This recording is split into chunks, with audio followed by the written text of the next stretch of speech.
Story of love. কণ্ঠ আমাদের, অনুভূতি আপনাদের। হারিয়ে যাই ভালোবাসার গভীরে। রুবাইদার কথায় বেলাল কোনো জবাব দিল না, উল্টো রুবাইদাকে জায়গা থেকে সরিয়ে নিয়ে গেল সোফার কাছে। এদিকে রুবাইদা আসতেই প্রহর বসা থেকে উঠে পড়ল। নিজের গাত্রে থাকা শেরওয়ানিটা ঠিক করে রুবাইদার সামনে এসে দাঁড়ালো।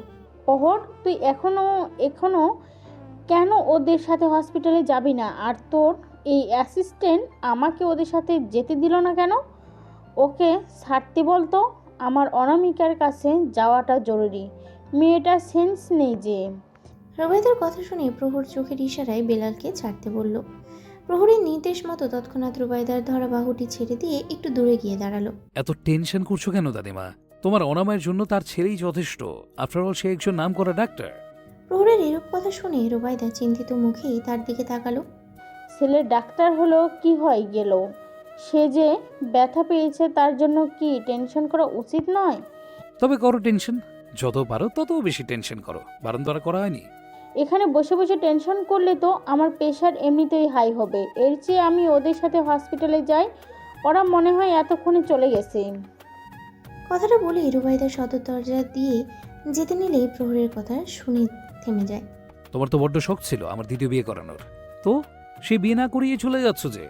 আমি তো তোমার জন্য এত এত আয়োজন করলাম, আর তুমি যদি এই বিয়েতে না থাকো তবে তো তোমার ইচ্ছের দাম সব বৃথা হয়ে যাবে। এরূপ কথা শুনে রুবাইদা ভীষণ অবাক হলো। এরকম পরিস্থিতিতে প্রহরের মুখ থেকে এরূপ কথা সে কখনোই আশা করেনি। পিছু ফিরে প্রহরের দিকে তাকাতেই প্রহর বেলালকে কিছু একটা ইশারা করতেই মাথা নাড়িয়ে সে সদর দরজা দিয়ে বেরিয়ে পড়ল। এদিকে রুবাইদা তখনও দাঁড়িয়ে থাকা অবস্থায় প্রহরকে বোঝার চেষ্টা করে এই ছেলে আবার তার কথার প্রেক্ষিতে কি করতে যাচ্ছে। কি হলো দাদিমা, এখনো ওখানেই দাঁড়িয়ে থাকবে? শোনো, এইভাবে দাঁড়িয়ে থাকলে কিন্তু তুমি টায়ার্ড হয়ে পড়বে। আর তুমি টায়ার্ড হলে তো আমার দ্বিতীয় হবু বউ বিয়ে করার জন্য রাজি হবে না। আমি কিন্তু কোনো রিস্ক নেব না। তুমি জলদি এদিকে এসো তো। কথাটা বলেই প্রহর রুবাইদাকে একপাশে জড়িয়ে ধরেই সোফায় বসিয়ে দিল। কি পাগলামি শুরু করেছিস প্রহর? দেখ, এখন এইসব না করে আগে আমাদের হসপিটালে যেতে হবে। ওইদিকে কি অবস্থা কে জানে। ওইদিকে আমার লোক অলরেডি সব ব্যবস্থা করে দিয়েছে, তাই তোমাকে এইসব নিয়ে আর চিন্তিত হতে হবে না। তোমার অনার এত তাড়াতাড়ি কিছুই হবে না। ভীষণ ধুরন্ধর আছে বলতে হবে, তাই টেনশন বাদ দিয়ে আমার বিয়ের প্রিপারেশন নাও। তোর কথাগুলো ভীষণ ভারী ঠেকছে আমার নিকট প্রহর। ভারী কেন ঠেকবে মাই সুইট দাদিমা? তুমি নিজেই তো অনুমতি দিলে দ্বিতীয় বিয়ে করার জন্য। প্রহরের কথায় রুবাইদা নিষ্পলকভাবে তাকালো। সে মনে করার চেষ্টা করলো এই সিদ্ধান্ত সে কখন দিল। ঠিকভাবে তো মনে পড়ছে না তার। তাহলে প্রহর হঠাৎই এই কথা কেন বলছে? কি উল্টোপাল্টা কথা বলছিস? আমি কখন তোকে এইসব অনুমতি দিলাম? দাওনি বলছো? না, দেইনি। ইস, তবে তো আমার শুনতে ভুল হয়ে গেল, নাকি বুঝতে ভুল হলো? সেই দিন তোমার অনা যে বিয়ের ব্যাপারে আলোচনা করলো তখন তো তোমার সিদ্ধান্তের কথাই গিয়েছিল। তবে আজ কেন হঠাৎ অস্বীকার করছো? প্রহর কথাটা বলে রুবাইদার দিকে তাকিয়ে প্রশ্নবিদ্ধ চেহারা বানালো। এদিকে রুবাইদা নিজেও সেই ভাবনায় পড়ে গেল। সেদিনের অনামিকার কথায় সেই তো সায় দেয়নি, বরং অনামিকা তার নাম ধরে বিয়ের কথাবার্তা এগিয়ে নিয়ে গিয়েছিল। রুবাইদার সাথে সাথে না করতে চাইলে অনামিকা করুণ চেহারা দেখে আর কিছু বলতে পারেনি। কিন্তু এরপরে সে নিজেই তো বিয়ের জন্য নাকচ করেছিল অনামিকার নিকট। কিন্তু অনামিকা যেন নিজের কথায় অটল ছিল। তখন প্রহর বিয়েতে সম্মতি দেওয়ায় অনামিকা বিয়ের ব্যাপারে উঠে পড়ে লাগে। রুবাইদাকে না জানিয়ে এঙ্গেজমেন্টের একদিনেই ঠিক করে ফেলে, আর সেই ব্যাপারে আজ সকালেই সে জানতে পারে। প্রহরের রুমে তখনই গিয়ে এঙ্গেজমেন্ট করতে চাইলে প্রহরকে তখন রুমের কোথাও পায়নি। ফোন করেও সে তাকে অনেকবার, কিন্তু সেই ফোন দিয়ে তার নিকটে পৌঁছাতেও পারেনি। অন্যদিকে তার রাত্রির জন্য চিন্তা হচ্ছিল, সেটা যদি আরেক সম্পর্কে জুড়ে যায় তাহলে তার রাত্রি দিদি ভাইয়ের কি হবে।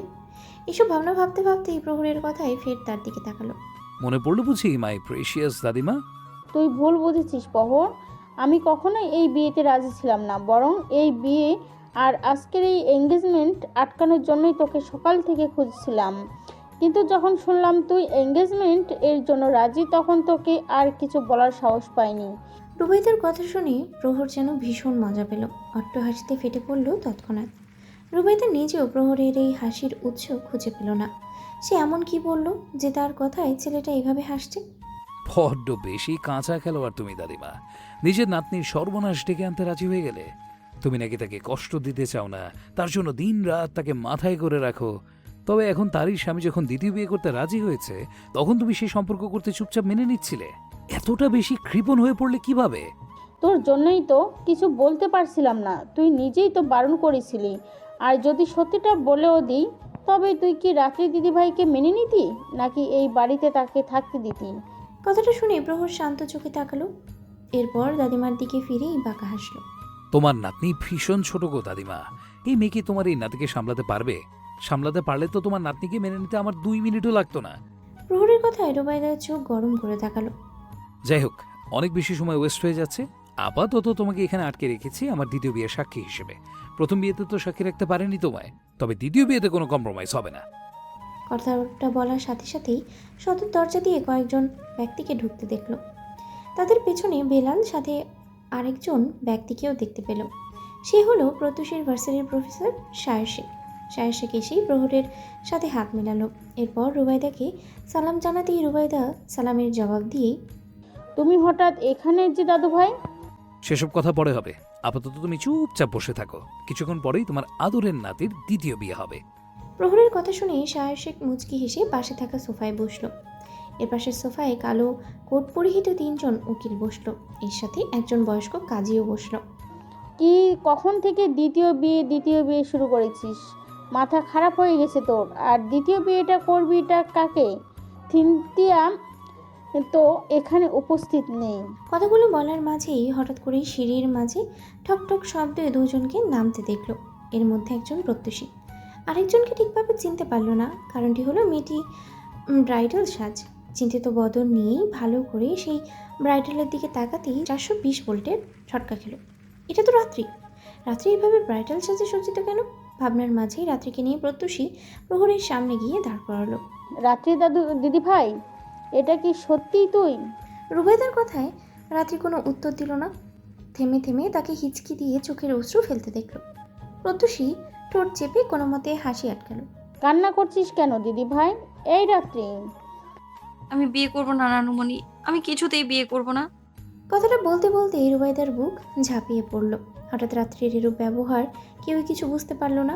আর এদিকে রুবাইদা তো এক কঠিন বিভীষিকায় আটকে আছে, প্রহরের কাজকর্মও বুঝতে পারছে না।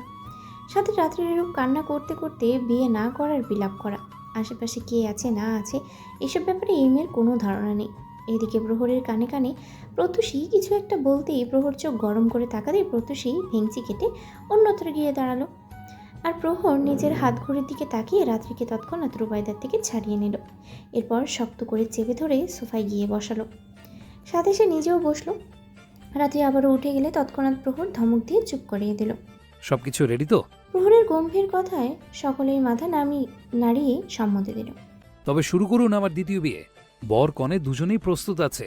প্রহরের কথায় রুবাইদা যেন চোখে মুখে অন্ধকার দেখল। প্রহরের এরূপ কাজ দেখে খুশি হবে নাকি দুঃখ পাবে কিছুই বুঝতে পারল না। এর মধ্যে রাত্রিকে হেঁচকি তুলে কান্না করতে দেখল। মেয়েটি এভাবে কান্না বা করছে কেন? কিছুই তো তার মাথায় ঢুকছে না। না না, আজ মনে হয় সে পাগল হয়ে যাবে। রাত্রির এরূপ কান্না দেখে প্রহর ভীষণ বিরক্ত হলো। সাথে সাথে রাত্রিকে নিজের বাহুতে চেপে ধরেই টেবিলে থাকা ফলের ছুরি দিয়ে গলার এক পাশে হালকাভাবে চেপে ধরল। এরূপ চেপে ধরাতে রাত্রির সাথে সাথেই কান্না অফ করে দিল। ভয়ার্থক চোখে গলায় থাকা জিনিসটিকে দেখতে নিলেই আবারও প্রহর জিনিসটা চেপে ধরল। আর একবার যদি একটু নড়চড় করিস, তবে আই সোয়ার জাস্ট এইটা তোর এই কণ্ঠনালীতে ঢুকিয়ে দেব। এখন চুপচাপ ওদের কথা মতো কাজ করবি। এত বেশি অশ্রু ঝরানোর অধিকার আমি তোকে দেইনি। যা অশ্রু ঝরাবি, সেই অশ্রু শুধুমাত্র আমার আলিঙ্গনে চড়াবি। বুঝেছিস? কাজী সাহেব, তাড়াতাড়ি বিয়ে পড়ানো শুরু করুন। দ্বিতীয়বারের মতো প্রহর আর রাত্রির বিয়ে ধার্মিক ও আইনিক দুইভাবেই সম্পন্ন হয়েছে। রাত্রি কান্না করতে করতে রুবাইদার বাহুতে ঘুমিয়ে পড়েছে। প্রহর সকলকে সবকিছু ভালোভাবে বুঝিয়ে দিয়ে বিদায় করলো।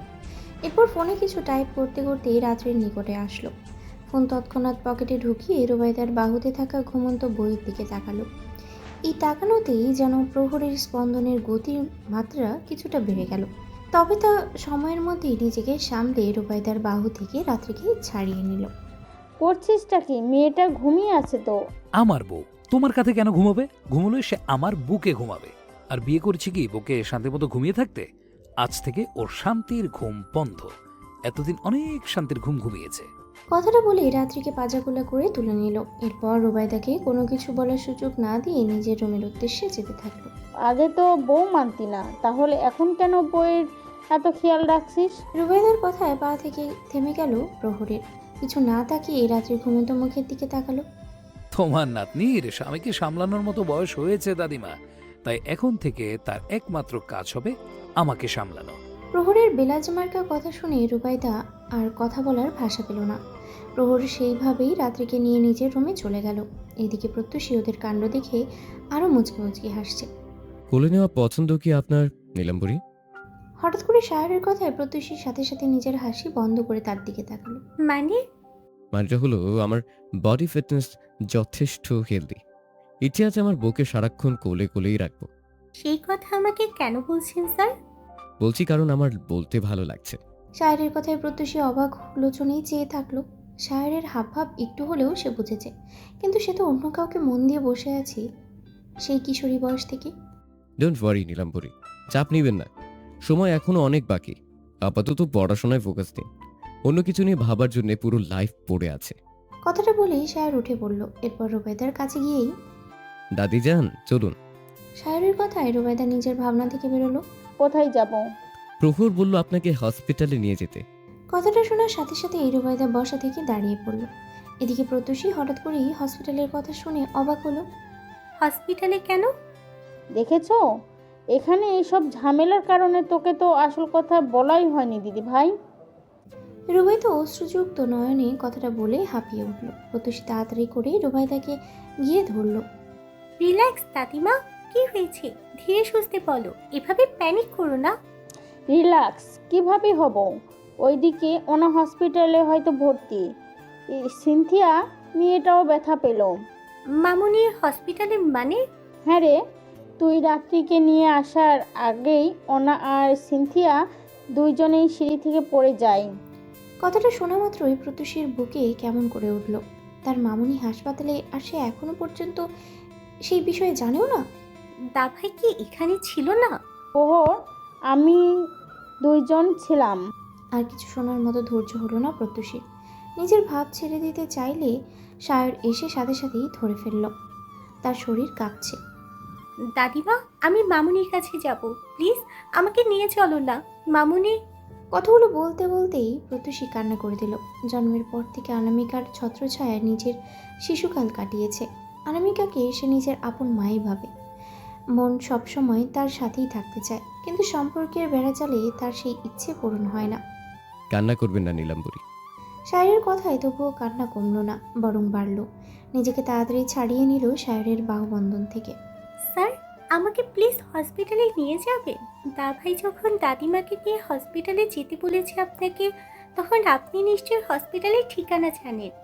প্রত্যুষীর কথায় শায়র মাথা নাড়িয়ে সম্মতি জানাতেই প্রত্যুষী তাড়াতাড়ি করে রুবাইদাকে নিয়ে বেরিয়ে পড়ল হসপিটালের উদ্দেশ্যে। শায়রও ততক্ষণে তাদেরকে নিজের গাড়িতে উঠিয়ে রওনা হলো। সন্ধ্যা ঘনিয়ে রাত হচ্ছে ধীরে ধীরে। এখন প্রায় 7টা বাজতে চলল। এর মধ্যেই রাত্রির ঘুমটা হালকা হয়। ধীরে ধীরে চোখের পাপড়ি মেলে জেগে ওঠে। আড়মোড়া ভেঙে উঠতে নিলেই নিজের শরীরে থাকা ভারী শাড়ির জন্য উঠতে পারল না তৎক্ষণাৎ। তবুও নিজেকে সামলে উঠে বসল সে। এরপর চারিদিকে চোখ বড় বড় করে পর্যবেক্ষণ করতে থাকলো। পুরো রুমের মাঝে কালো গোলাপের মেলা দেখা ভীষণ অবাক হলো। সাথে মনের মধ্যে কিছুটা ভয়ও মিশ্রণ হলো। আশেপাশে আবার কয়েক রকমের সুগন্ধি ক্যান্ডেলও জ্বালানো। সেই সব দেখতে দেখতে রাত্রি পেট থেকে নেমে পড়ল। ভারী বেনারসি খামচে ধরে সামনে এগোতে নিলেই পাশে কারোর অবয়ব দেখে পাজোড়া থেমে গেল। সাথে সাথেই পাশে তাকাতেই প্রহরকে তার দিকে তাকিয়ে থাকতে দেখে আ শব্দ করে ভয়ে কিছুটা পিছিয়ে গেল। ঘুম ভেঙেছে তবে মিসেস প্রহর তালুকদারের? হঠাৎ এই রূপটাকে রাত্রির পুরো শরীর শীতল হয়ে উঠল। এতক্ষণে মনে পড়লো তার বিয়ের বিষয়টা। অনাকাঙ্ক্ষিতভাবেই তার বিয়েটা হওয়ায় রাত্রি এখনও যেন ঘোরের মধ্যেই আছে। সাথে মস্তিষ্কে গেঁথে আছে প্রত্যুষীর বলা কয়েকটা কথা। সেসব কথা মনে করেই সে তাড়াতাড়ি করে রুমের দরজার কাছে গিয়ে দরজা খুলতে চাইল, কিন্তু পরক্ষণেই সে দরজা খুলতে পারল না। এদিকে প্রহর চুপচাপ রাত্রির কাণ্ড দেখতে লাগলো। বুকে হাত গুজে দিয়ে দেয়ালে ঠেলান দিয়ে ঘড়ির দিকে তাকালো। সন্ধ্যা কেটে গিয়ে চারিদিকে আজ পূর্ণিমার চাঁদের আলো পরিলক্ষিত হয়েছে। এটার সাথে যুদ্ধ করে লাভ নেই, দরজা লক করা আছে। তো খুলে দিন দরজা। আমি আমি নানুমণির কাছে যাব আমি। রাত্রির কথা শুনে প্রহর সেই অবস্থাতেই পকেট হাতড়ে সিগারেটের বক্স বের করে সঙ্গে সঙ্গেই সেটি ধরিয়ে নিল। নিজের মনের ইচ্ছে মতো সুখ টান দিতে থাকলো। পুরো রুম কয়েক মিনিটের মধ্যেই ধোয়া ধোয়া হয়ে ফেলল।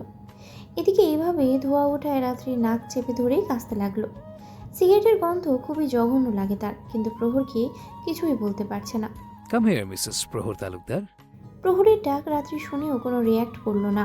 নিজের মতো করেই দরজার কাজ সাথে লেগে থাকলো। তার এখানে কোনো যেন কেন যেন ভালো লাগছে না। মুখ খুলেই যে কিছু একটা যে বলবে সেটাও পারছে না। আর কিছু বলতে পারছে না বলে তারও কান্না পাচ্ছে, সাথে এই ভারী সাজগুলো আরও বেশি কষ্ট হচ্ছে তাকে। এখানে আসতে বলেছি আমি। আমি মানি না এই বিয়ে। আমায় যেতে দিন। এখানে আমার দম বন্ধ লাগছে, দরজাটা খুলে দিন না। রাত্রির কথায় প্রহর রাগে জোয়াল শক্ত করে হাতে থাকা সিগারেটটি নিয়ে পাশে থাকা অ্যাশট্রেতে চাপ দিয়ে নিভিয়ে নিয়ে রেখে দিল। এরপর রাত্রির সামনে গিয়ে তার কবজি ধরে নিজের একদম সামনে আনলো। কান্না আর ঘুমানোর ফলে মুখের মেকআপ কিছুটা এলোমেলো হয়ে গেলেও মুখের আদলে এখনও ব্রাইডাল মেকআপ এই সুন্দর করে সজ্জিত আছে। প্রহর রাত্রিকে যখন রুমে এনে শুইয়ে দেয় তখনই শরীরের মধ্যে থাকা অর্নামেন্টসগুলো খুলে রাখে, সাথে মাথার মধ্যে থাকা হিজাবটাও। আপাতত মুখের মধ্যে মেকআপের আস্তরণ আছে, সাথে শরীরে জড়ানো গাঢ় নেভি ব্লু রঙের বেনারসি শাড়ির সাথে রাত্রিকে আজ অন্যরকম এক অদ্ভুত সৌন্দর্যে মোহনীয় লাগছে। প্রহর সব কিছুই নিখুঁতভাবে পর্যবেক্ষণ করতে করতেই রাত্রের গাঢ় কাজল রঙের আঁখিতে চোখ রাখল। বিয়ে তো আমি করেছি, সেখানে তোমার মানা না মানার কথা তো জিজ্ঞেস করা হয়নি। ছাড়ুন আমায়, ছাড়ুন বলছি। নানুমণি, দিভাই কই তোমরা? প্লিজ আমায় এখান থেকে নিয়ে যাও। রাত্রি কথাগুলো চিৎকার করে বলতে বলতে প্রহরের হাত থেকে নিজেকে ছাড়ানোর চেষ্টা করতে থাকলো। এদিকে প্রহর রাত্রির এরূপ চিৎকার শুনে এখন সত্যি ভীষণ বিরক্ত হলো। সাথে সাথে এক হাত দ্বারা রাত্রির দুই গালে আদল শক্ত করে চেপে ধরল। এতে রাত্রির ঠোঁট পুরোটাই পাউচ আকৃতির রূপ ধারণ করেছে। এইভাবে চেপে ধরায় মুখ থেকে শুধু শব্দই বেরোতে থাকলো। তুমি কি ঠিক করে নিয়েছো আমাকে শান্ত থাকতে দেবে না? রাত্রি তবুও করতেই থাকলো। মুহূর্তের মাঝেই প্রহর রাত্রিকে সেই অবস্থাতেই নিয়ে বেডের মধ্যে ধাক্কা মারল। এভাবে ধাক্কা মারায় রাত্রি একদম বেডের মাঝ বরাবরই পড়ল।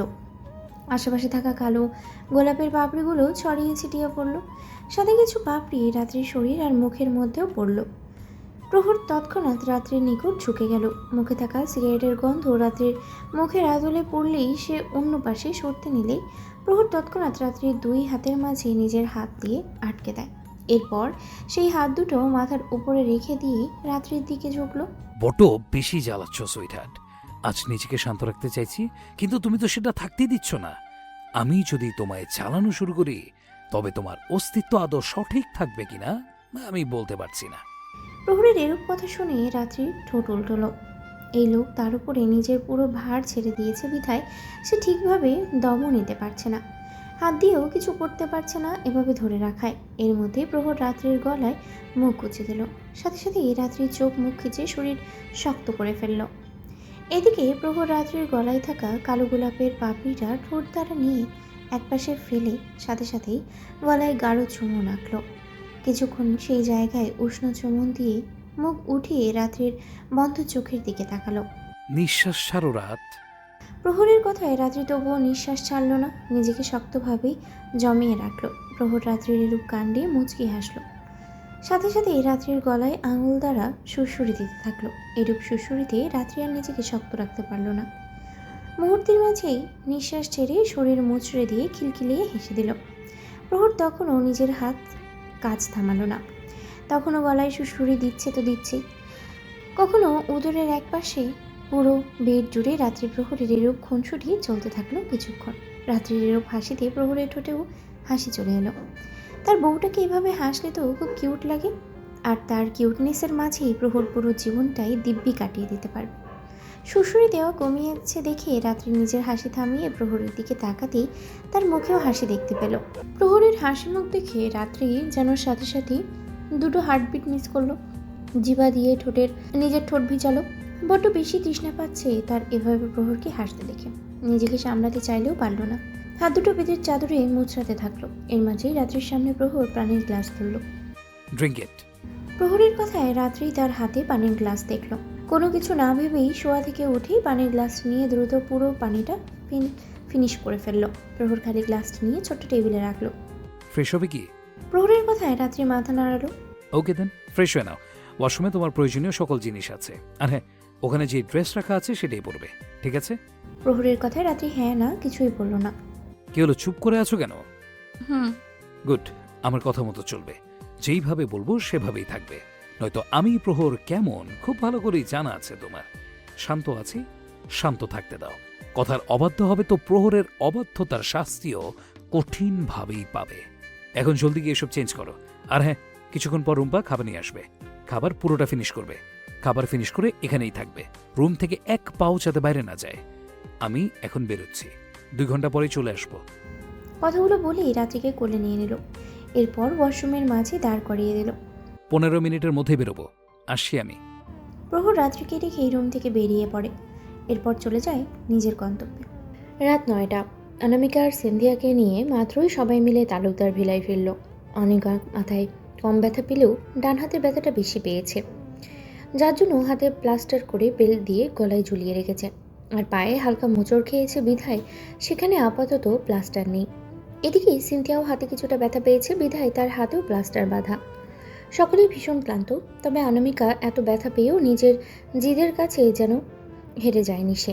সেই অবস্থাতেই বাড়িতে এসে প্রহরকে বলে সে সিনথিয়ার সাথে এঙ্গেজমেন্টের কাজটি সেরে ফেলতে। প্রহর নিজেও হসপিটালে গিয়েছিল বিধায় তাদের সাথেই মাত্রই ফিরেছে। প্রহর যখন হসপিটালে পৌঁছে তখনই সার এমার্জেন্সির কাজে বেরিয়ে যায়। ওনা মা, আমার মাত্রই তো হসপিটাল থেকে এলি, এখন তো রেস্টের প্রয়োজন। আর সাথে সিনথিয়া দিদি ভাইও ওরও। রুবাইদার কথায় অনামিকা নিজের ব্যথাযুক্ত শরীর নিয়ে উঠে পড়ল। এতে হালকা ব্যথা পেয়েও আরহাম আর প্রত্যুষী গিয়ে দুই পাশে ধরল। আমি একদম ঠিক আছি আম্মা জান। আম্মু, এসব পরে হবে, আগে তুমি রুমে চলো তো। আরহামের কথায় অনামিকা তেমন পাত্তা দিল না। নিজের মতো করেই সিনথিয়াকে বলল হালকা ফ্রেশ হয়ে নিতে। যেভাবে আছে সেভাবে এঙ্গেজমেন্টটা সারতে চায় অনামিকা। রুবাইদা যেন এভাবে ভীষণ বিরক্ত হলো অনামিকার কাজে। হঠাৎই এমন তোড়জোড় কেন করছে অনামিকা? ওই প্রশ্ন মাথায় আসতেই আপাতত সে সেই দিকে গেল না। প্রহর যেহেতু রাত্রিকে বউ হিসেবে স্বীকৃতি দিয়েছে, তখন এইসব বিষয় সে নিজেই সামলাবে। ক্লান্ত শরীরটা আর ধকল নিতে পারছে না। তাদেরকে ওইভাবে রেখেই চলে যেতে নিলে প্রহরের কথায় আটকে যায়।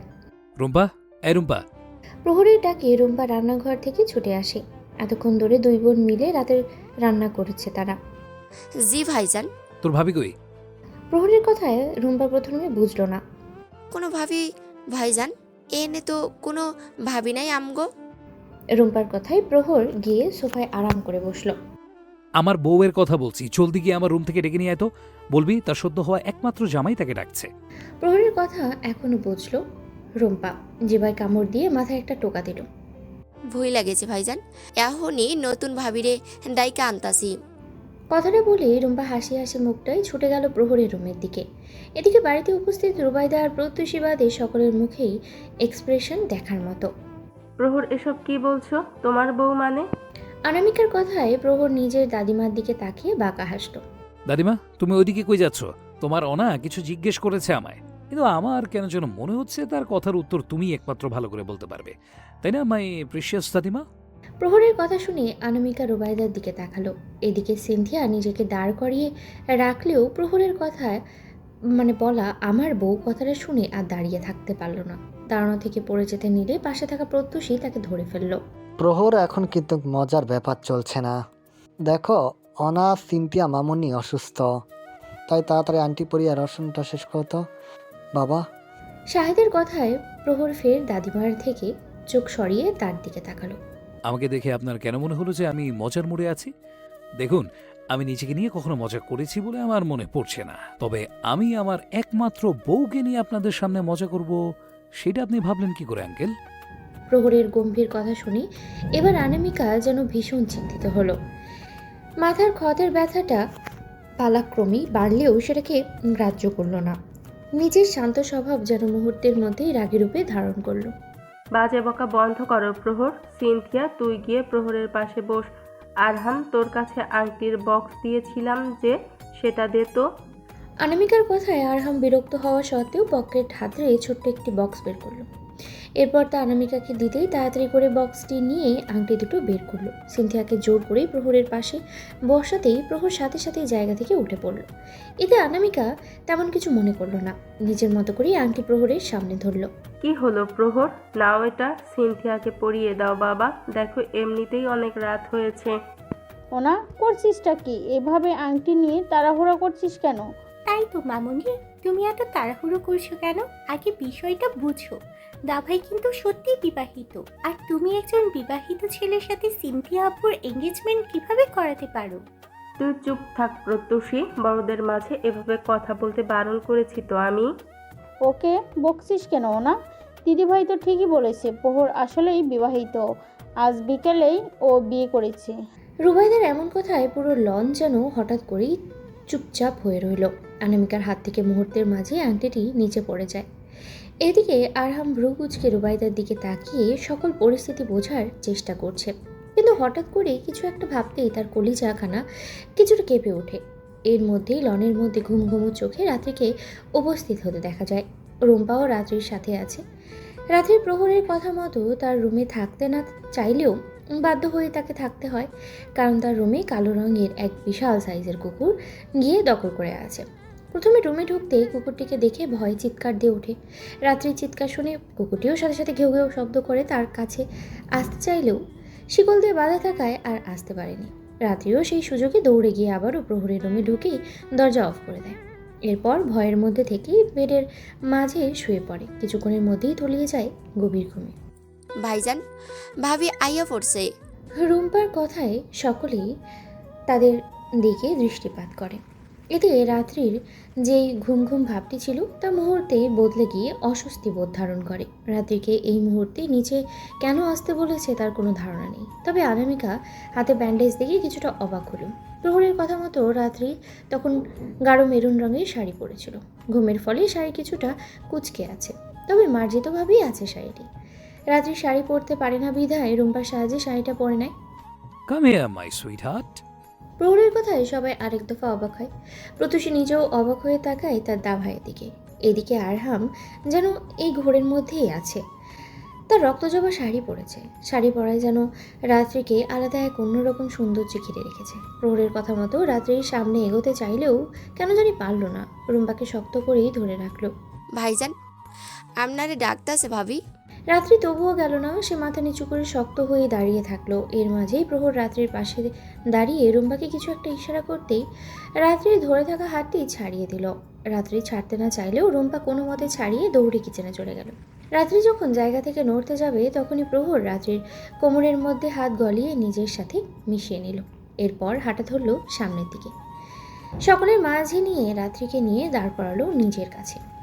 মাই লিটল সুইট হার্ট, বিয়ের প্রথম দিনই জামাইকে ছাড়া ঘুমিয়ে পড়লে, এটা কি ঠিক হলো? প্রহরের বেলাজ মার্কা কথা শুনে রাত্রি নিজের শাড়ির অংশ চেপে ধরল।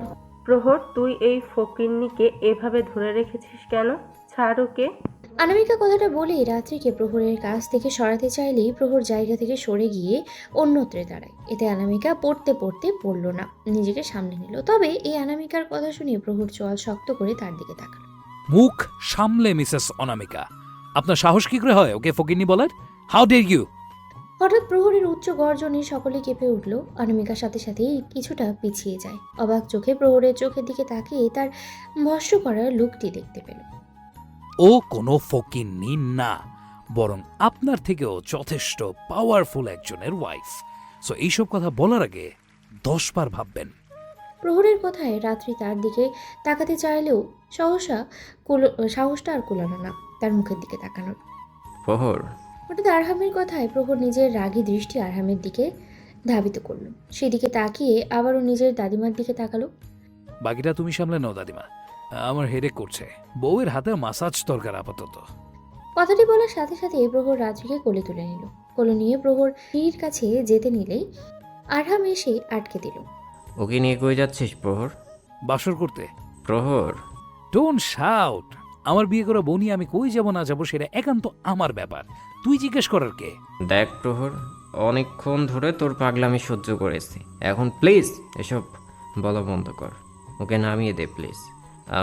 আমি তোকে বলছি, প্লিজ ওকে নামা। রক্তজবা ওর কোল থেকে নাম, এক্ষুনি নামো বলছে। আরামের কথায় রাত্রি সত্যি সত্যি নামতে চাইলেও প্রহর তৎক্ষণাৎ কোমরের মধ্যে শক্তভাবেই চেপে ধরল। এতে রাত্রি কোমরের হাড্ডিতে ব্যথা পেতেও শব্দ করে উঠল। তবে সেই দিকে আপাতত প্রহরের কোনো চিন্তা নেই। She is my legal wife. Also, she is my personal woman. So don't talk with me like that. Otherwise, you will pay for this. কথাগুলো বলে প্রহর আরহামকে ধাক্কা মেরে চলে গেল উপরের রুমে।